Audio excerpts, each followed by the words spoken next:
ബംഗ്ലാദേശിലെ മുൻ പ്രധാനമന്ത്രി ഷെയ്ഖ് ഹസീന അവരിപ്പോൾ അഭയാർത്ഥിയായിട്ട് അല്ലെങ്കിൽ രാഷ്ട്രീയ അഭയം തേടി ഇന്ത്യയിലാണുള്ളത്. പക്ഷേ ഷെയ്ഖ് ഹസീന അടക്കം വിചാരണ ചെയ്ത് അവരെ വധിക്കാനായിട്ടുള്ള പരിപാടികളുമായിട്ട് ബംഗ്ലാദേശ് ഭരണകൂടം പോവുകയാണ്. എന്താണ് ബംഗ്ലാദേശിൽ ഇപ്പോൾ നടക്കുന്നത്? ബംഗ്ലാദേശിന്റെ കാര്യം ഇന്ന് എന്തായാലും വളരെ നിർണായകമായ ദിവസമാണ്. ഇന്ന് 5-ാം തീയതിയാണ്. അവർ അഭയാർത്ഥിയായി ഇന്ത്യയിൽ വന്നിട്ട് ഒരു കൊല്ലമായി. കൃത്യം ഓർമ്മയില്ലേ? 2024 ഓഗസ്റ്റ് 5-നാണ് അവർ വന്നത്. ഇന്നിപ്പോൾ 25 ഓഗസ്റ്റ് 5-ആയി. ഈ ദിവസത്തിന് മറ്റൊരു പ്രത്യേകത കോയിൻസൈഡ് ചെയ്ത് വന്നതാണ്. ബംഗ്ലാദേശിലെ ഒരു ഇന്റർനാഷണൽ ക്രൈം ട്രിബ്യൂണൽ രൂപീകരിച്ചിട്ടുണ്ട് അവർ. നേരത്തെ ഉള്ളതാണ്. ഏത് തരം കലാപങ്ങൾ ആ നാട്ടിൽ നടന്നാലും അതിനെ ഒരു അന്താരാഷ്ട്ര നിലവാരത്തിൽ എല്ലാ ഈ സാഹചര്യം തെളിവുകളും ആലോചിച്ച് പരിശോധിച്ച് ആരൊക്കെയാണ് കുറ്റവാളികൾ എന്ന് നിർണ്ണയിക്കുന്ന. അപ്പോൾ ആ ട്രിബ്യൂണലിൽ അന്വേഷണം നടത്തിക്കൊണ്ടിരിക്കുകയാണ്. അതിനകത്ത് പ്രധാനമായും ഈ കഴിഞ്ഞ ജൂലൈ ഓഗസ്റ്റ് 5 വരെയാണല്ലോ. ജൂലൈ ഏതാണ്ട് 20 തുടങ്ങിയിട്ട് തുടർച്ചയായിട്ട് ഒരു നാട് മുഴുവൻ കത്തുകയും ഭരണകൂടത്തെ അട്ടിമറിക്കുകയൊക്കെ ചെയ്തൊരു കലാപമാണല്ലോ. അതിൽ അമേരിക്കൻ പിന്തുണയുണ്ട്. അവിടുത്തെ ഇസ്ലാമിക തീവ്രവാദികൾ നേരിട്ട് വന്നിട്ടുണ്ട്. വിദ്യാർത്ഥികളെയാണ് മുമ്പിൽ നിർത്തിയത്. എങ്കിലും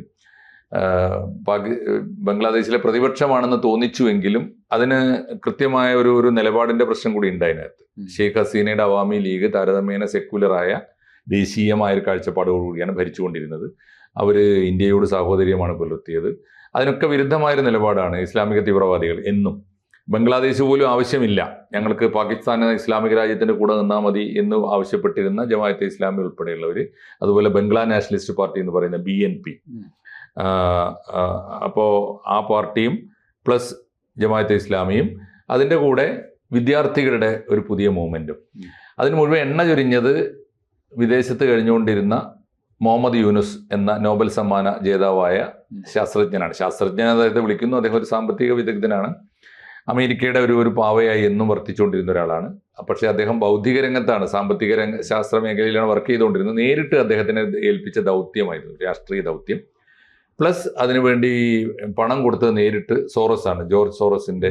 അതാണ് ഈ ഡീപ് സ്റ്റേറ്റ് എന്നൊക്കെയുള്ള വലിയ പ്രയോഗം ഉണ്ടായത്. എന്തായാലും ഈ ജൂലൈ ഓഗസ്റ്റ് മാസങ്ങളിൽ അവിടെ വലിയ കലാപം നടന്നു. ഭരണകൂടത്തെ അക്ഷരാർത്ഥത്തിൽ അട്ടിമറിച്ചു.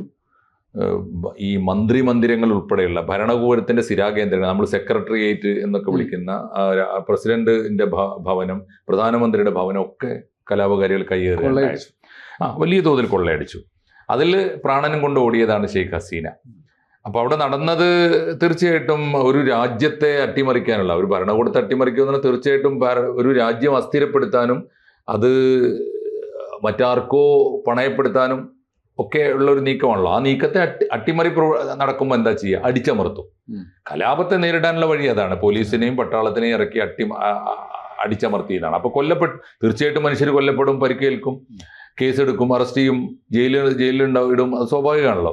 ആ സ്വാഭാവിക നടപടിക്കാണ് ഇപ്പോൾ വിചാരണ. അപ്പോൾ അന്ന് കൊല്ലപ്പെട്ടത് ബംഗ്ലാദേശ് ഗവൺമെന്റ് ഇങ്ങനെയൊക്കെ പെരുപ്പിച്ചിട്ട് ഷെയ്ഖ് ഹസീനക്കെതിരായി കണക്കുണ്ടാക്കിയിട്ട് അവർ പറയുന്നത് ഏതാണ്ട് 850 പേരെ കൊല്ലപ്പെട്ടു എന്നാണ്. പക്ഷേ അനൗദ്യോഗിക ഏജൻസികൾ പറയുന്നുണ്ട് അത് 1500ഓളം പേര് കൊല്ലപ്പെട്ടിട്ടുണ്ട്. ഈ പരിക്കേറ്റവരുടെ കണക്ക് 11,500 12,000ഓളം പേർക്ക് പരിക്കേറ്റിട്ടുണ്ട്. ഏതാണ്ട് 17,000 പേരെ അറസ്റ്റ് ചെയ്ത് ജയിലിലിട്ടുണ്ട്. ഇതൊക്കെയാണ് അതിൻ്റെ ഒരു കലാമിറ്റീസ് അല്ലെങ്കിൽ അതിൻ്റെ കാഷ്വാലിറ്റീസ്. അപ്പോൾ പക്ഷേ ഈ മുഴുവൻ കുറ്റത്തിൻ്റെയും, ഇത്രയേറെ കൊലപാതകങ്ങൾ, ഇത്രയേറെ ആളുകൾക്ക് പരിക്കേറ്റത്, അക്രമം, ഇതിൻ്റെ ഈ പോലീസ് തെറുവാഴ്ച, ഇതിൻ്റെ മുഴുവൻ ഉത്തരവാദിത്തം ഷെയ്ഖ് ഹസീനയാണ്. ഷെയ്ഖ് ഹസീന അല്ല, 3 പേരുടെ പേരിലാണ് ഇപ്പോൾ അവർ ചുമത്തിയിട്ടുള്ളത്. ഒന്ന് ഹസീന, പ്രധാനമന്ത്രി എന്ന നിലയിൽ ഷെയ്ഖ് ഹസീന, അവിടുത്തെ ആഭ്യന്തരമന്ത്രി ആയിരുന്ന ഒരാൾ, പ്ലസ് അവിടുത്തെ പോലീസ് മേധാവി. പ്രധാനമന്ത്രി, ആഭ്യന്തരമന്ത്രിയും പോലീസ് മേധാവിയും. അപ്പോൾ അവർ 3 പേരുമാണ് ഈ മുഴുവൻ കൊലപാതകത്തിന് ഉത്തരവാദി. അവരെവിടെ ഉണ്ടെങ്കിലും കണ്ടെത്തി കൊണ്ടുവന്നിട്ട് അവർക്ക് അർഹിക്കുന്ന ശിക്ഷ കൊടുക്കണം എന്നാണ്. അപ്പോൾ താജുൽ ഇസ്ലാം എന്ന് പറയുന്ന ഒരു എന്താ പറയുക, ഒരു പ്രോസിക്യൂട്ടറെ വെച്ചിട്ടുണ്ട്. മുഹമ്മദ് യൂനുസ് വെച്ചതാണ്. എന്നുവെച്ചാൽ തീർച്ചയായിട്ടും അത് ഷെയ്ഖ് ഹസീനയെ ശരിപ്പെടുത്താനുള്ള ഒരു പ്രോസിക്യൂട്ടറാണ്. അദ്ദേഹം കൃത്യമായി രംഗത്ത് വന്ന് പറഞ്ഞിട്ടുണ്ട്. കേസ് വിചാരണ തുടങ്ങിയിട്ട്. പക്ഷേ ഇപ്പോൾ ഹസീന ഇന്ത്യയിലാണല്ലോ ഉള്ളത്, ഇന്ത്യ അഭയം കൊടുത്തേക്കാണ്. അപ്പോൾ ഈ വിചാരണ നടപടികൾ അവിടെ നടക്കുമെങ്കിലും ഹസീന ഇവിടെ സുരക്ഷിതമായി തന്നെ തുടരില്ലേ? ഇന്ത്യ വിട്ടുകൊടുക്കുന്ന ഒരു സാഹചര്യം ഉണ്ടാവില്ലല്ലോ. അതിലൊക്കെ ചില ഇഷ്യൂസ് വരും. എന്താണെന്ന് വെച്ച് കഴിഞ്ഞാൽ ഒരു രാജ്യം ആ രാജ്യത്തിൻ്റെ ഒരു പൗരനെ ആഗോള കുറ്റവാളിയായി പ്രഖ്യാപിച്ചു കഴിഞ്ഞാൽ പിന്നെ ഇന്ത്യ ഗവൺമെൻറ്റിൻ്റെയും പിടിയിൽ നിന്നോളണമെന്നില്ല. അത് ലോക കോടതിക്ക് കൊടുക്കേണ്ടി വരും, UN ഇടപെടും, അതുപോലെ ഈ ഫെഡറൽ അന്വേഷണ ഏജൻസികളൊക്കെ വരും. അപ്പോൾ അങ്ങനെ വരുമ്പോൾ ആ ഒരു ഘട്ടത്തിലേക്ക് ഇതുവരെ പോയിട്ടില്ല. അതെന്താണെന്ന് വെച്ചാൽ ഇപ്പോൾ ബംഗ്ലാദേശിൻ്റെ ആഭ്യന്തര കുറ്റാന്വേഷണ വിചാരണ നടക്കുകയാണ്. അതാണ് ഈ ഇന്റർനാഷണൽ ക്രൈം ട്രിബ്യൂണൽ. അതിൻ്റെ വിചാരണ തീരുമ്പോൾ തീർച്ചയായിട്ടും ഇത് രണ്ടുപേരും പുറത്താണ്. ഷെയ്ഖ് ഹസീന ഇവിടെയാണ്, മറ്റേ അദ്ദേഹം യൂറോപ്പിൽ എവിടെയാണ് ആഭ്യന്തരമന്ത്രി. പിന്നെ പോലീസ് മേധാവിക്ക് എവിടെയും പോകാൻ ഇല്ലല്ലോ, അദ്ദേഹത്തെ പിടിച്ച് മാപ്പുസാക്ഷിയാക്കി തടവിലിട്ടുണ്ട്.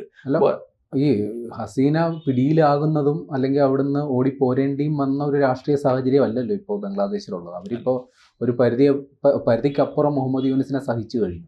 അതെ.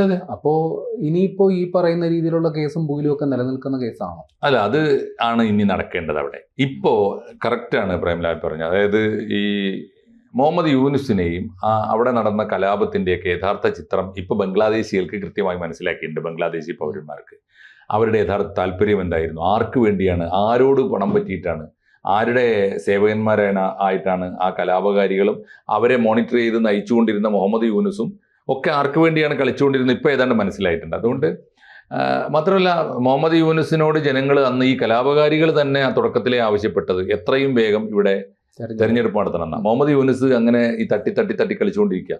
ഇപ്പോൾ 2026 ഒടുവിൽ ഞാൻ തെരഞ്ഞെടുപ്പ് നടത്തുമെന്നൊക്കെ പറയണത്. പക്ഷെ അതിനു മുമ്പ് ഒരുപാട് കാര്യങ്ങൾ ഇവിടെ ചെയ്തു കൂട്ടാനുണ്ട്. അതിനു മുമ്പ് ചെയ്തു കൂട്ടേണ്ടത് എന്തൊക്കെയാണ്? ഒന്ന്, ഷെയ്ഖ് ഹസീനയെ ശരിപ്പെടുത്തണം, അതാണ് ഒന്ന്. രണ്ട്, അവാമി ലീഗിനെ നിരോധിക്കണം, ഇലക്ഷൻ ഫ്രൈയിൽ നിന്ന് നിരോധിക്കുക. പിന്നെ തെരഞ്ഞെടുപ്പ് വേണം. അവാമി ലീഗിനെ ശരിപ്പെടുത്തുക, ഹസീനയെ അവസാനിപ്പിക്കുക എന്നുള്ളതാണ് ജോബ്. ആ ജോബ് ആണ് ലക്ഷ്യമെന്ന് മനസ്സിലാക്കിയതോടുകൂടി ഇത് ബംഗ്ലാദേശിന്റെ രക്ഷയൊന്നും അല്ല, ഇദ്ദേഹത്തിന്റെ താല്പര്യങ്ങൾ ഏതാണ്ട് ക്ലിയർ ആയിട്ടുണ്ട്. അപ്പോൾ ഒരു പക്ഷേ ഈ ഇടക്കാല ഭരണകൂടത്തെ തന്നെ ഷെയ്ഖ് ഹസീനയുടെ വിചാരണ പൂർത്തിയാകുന്നതിന് മുമ്പ് ഇവരെ അട്ടിമറിക്കുന്ന ഒരു സാഹചര്യം ബംഗ്ലാദേശിൽ ഉരുണ്ടുകൂടുന്നുണ്ട്. അത് ഇതേ കലാപകാരികൾ, അങ്ങനെ ഉണ്ടല്ലോ. കാരണം ഷെയ്ഖ് ഹസീന എന്തൊക്കെ പറഞ്ഞാലും അദ്ദേഹത്തിന്റെ അച്ഛന്റെ കാലം തൊട്ട് ആ നാട്ടിൽ ജീവിച്ചതാണ്, ആ രാജ്യം ഉണ്ടാക്കിയതിൽ പങ്കുവഹിച്ച ഒരാളാണ്. അവിടുത്തെ പ്രതിപക്ഷ കക്ഷികളും അന്നുണ്ടായിരുന്നു എന്ന് പറയാം. ഇപ്പോൾ അദ്ദേഹത്തിനെതിരായി കലാപം കൂട്ടുന്ന ആളുകളൊന്നും ഈ ചിത്രത്തിലേ ഉള്ളവരല്ല. മുഹമ്മദ് യൂനിസ് എവിടെ ഉണ്ടായിരുന്നു? ഏത് കലാപത്തിൽ, ഏത് രാജ്യത്തിന്റെ എന്ത് സേവനമാണ് ചെയ്തത്? അദ്ദേഹം സാമ്പത്തിക വിദഗ്ധനാണെന്ന് പറയുക എന്നല്ലത് എന്താ ഉള്ളത്. അതുപോലെ തന്നെ ഈ ബംഗ്ലാദേശ് ജമാഅത്തെ ഇസ്ലാമി ബംഗ്ലാ വിമോചന സമരത്തിനെതിരാണ്. അങ്ങനെ രാജ്യം ആവശ്യമില്ല എന്ന് പറഞ്ഞവരാണ്. പിന്നെ ഉള്ളത് ഇവരുടെ പ്രതിപക്ഷ പാർട്ടിയുടെ BNP, ഖാലിദ സിയയുടെ BNP മാത്രമാണ് ബംഗ്ലാദേശിലെ ഒരു രാഷ്ട്രീയ പാർട്ടി എന്ന നിലയിൽ ഇപ്പോൾ ഒരു പറയാനുള്ളത്. അവർ മാത്രം തെരഞ്ഞെടുപ്പിൽ മത്സരിക്കുമോ? ജമാഅത്തെ ഇസ്ലാമിയെ തെരഞ്ഞെടുപ്പിന് മുമ്പേ നിരോധിച്ചതാണ്.